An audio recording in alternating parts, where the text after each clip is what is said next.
In today's video, I'm going to show you how you can grow your photography business on easy mode. When I say grow the business, I'm talking about getting more bookings and maximizing your prices. And the way you're going to do that is through positioning.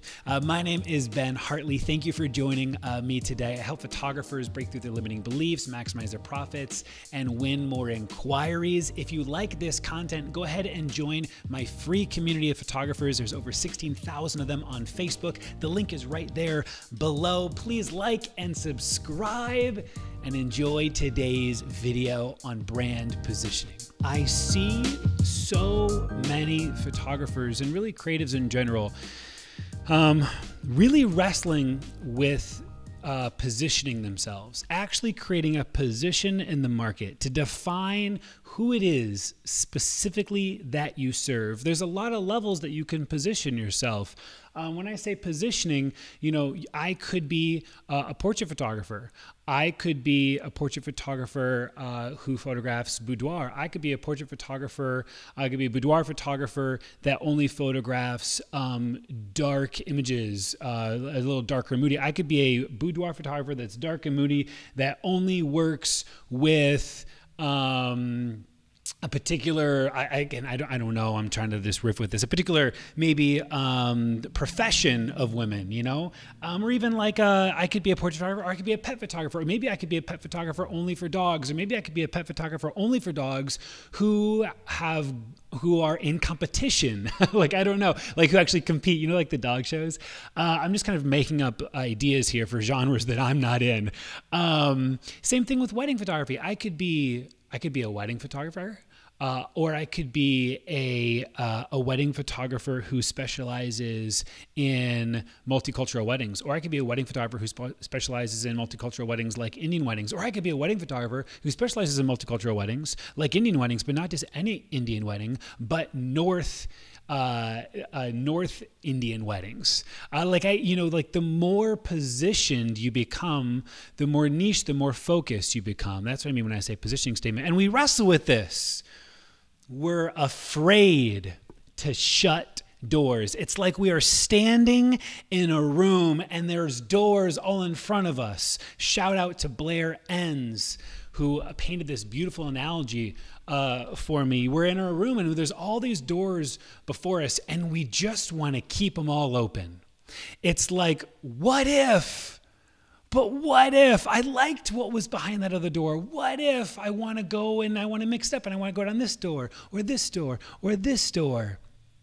We're so scared that if I actually commit, that if I actually walk through one of the doors and the others are now behind me, if I actually walk through one of those doors, what if this choice I'm making, what if I don't like what's inside? What if inside is a room that I'm going to get bored of? What if inside is this long, empty hallway where my creativity will go to die? This is why we wrestle with it, right? We want to keep our options open.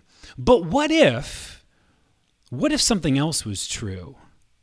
What if on the other side of that door that you chose to walk through wasn't just a long empty hallway or a boring room, but what if behind that door was a possibility for even more creativity to get expressed and even more joy to be had? Because what if inside there was like hundreds of more doors that were opportunities for you to express your creativity in more meaningful ways? When we're talking about positioning your brand, one of the reasons why you would do it, one of the reasons why you choose to walk through a door is because the more precise and the more niche problem you solve, it's like the bigger, more complex problems are also more precise problems. The more niche specific problems, the more the competition becomes completely irrelevant, you guys. Y'all out there worried, y'all out there complaining, you're all out there bogging because everyone's a fucking photographer and your industry's saturated and yada, yada. The more that you can position yourself, the more you can differentiate, the more that you can just make the competition irrelevant. And the more money you can charge. I went to school in Bowling Green, Ohio. And a small town in Ohio, like population 30,000 when school's in session. It's like a college town.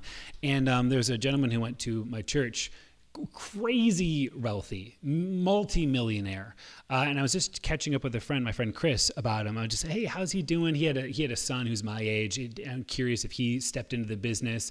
And I actually never really knew what he did. And I got to talking to my friend Chris, and I asked him what he did. And Chris is like, oh yeah, so what he does is he makes electrical parts, like electrical components for the measurement devices of like Formula One race cars. Okay, he could have just sold electric parts, but he positioned himself as someone who's going to make high performance electric measurement devices for Formula One race cars, right? It's just a really great example of this whole thing. So here's the rub. The rub is if that you are afraid to define yourself. By the way, it's okay if you don't want to define yourself. But if you choose not to, if you choose to just stay outside in the hallway with all the doors, you can totally do that, you guys. There's many photographers who have done that. They haven't positioned themselves. They are the photographer. They're the catch-all. They're the generalist. They'll do family one day, boudoir another, weddings on the weekends. Sure, pets, fuck yeah, let's do it. You got some food pictures I can take? Shit, let's get that, right? They are the generalist. There's photographers who've done that, and they've been wildly successful. You can do it that way. It's just that when you choose to not position yourself, notice how I'm telling you, you're choosing to not choose. You're making the choice. When you're choosing to position yourself as a generalist, which, by the way, this is the thing. Y'all choosing to position yourself one way or another. So when you choose to position yourself as a generalist, you are choosing to play the game on hard mode. And that's fine. Just know what you're up against. You can do it. It's just you're switching over the mode to hard mode, right? So it's possible. I want you to hear that. It's possible. But it comes at a cost. The cost is hard mode. And for many, hard mode tends to look like burnout. Hard mode tends to look like your creativity suffers and your joy suffers because now, because we're always behind the eight ball, because we can't seem to get our pricing up, because we're not positioned. We're just some bullshit generalists, because we can't seem to get our pricing up, because we can't seem to attract a very focused client that super values what we do. We're always behind the eight ball. We're behind the eight ball with leads inquiring with us. We're behind the eight ball with our pricing strategy and our structure because we're not positioned properly, right? And what's going to happen with that, the reason you're going to burn out, or at least I tend to see it happening more often on hard mode, is because in a moment of panic, we start to photograph things that we actually didn't really want to shoot. And we start to photograph things that don't really pay too well. And because they're things we don't want to shoot and they don't pay too well, we start to photograph stuff that looks like shit. And because of that, we also start photographing work for clients that aren't maybe the best clients. And then how does that leave you? It leaves you burnt out. It leaves you tired of this industry. And instead of just simply choosing a door, you choose to put your camera down and just walk away entirely. Because you couldn't make the difficult decision to say, I'm going to position myself as a brand photographer who works with female entrepreneurs in the health and fitness space. Maybe that's the position. Okay? I'm not saying it's not possible. Just know that you just flipped the game on hard mode. Okay? Well, thanks for hanging out with me today, you guys. Let me see what you're up to. You're speaking to me, Ben. Finally live. Kimberly says it's me. Check this out. Good. Thanks for tagging someone. I appreciate that. Interdisciplinary. Yeah, right? These daily lives keep me going. This is why I make them. I make these lives just to show up and to keep you guys engaged and in it. What if no one is there? You should probably do a little research before you position yourself. Before you position, you should do some research, my friend. Yeah, you should totally do that. I'm a gay wedding photographer. That's a great position. Enroll in Booksolid. Okay, hold on. What's Alicia saying? Enrolled in Booksolid and cannot wait to really dig in and uncover all the goodness. Love it.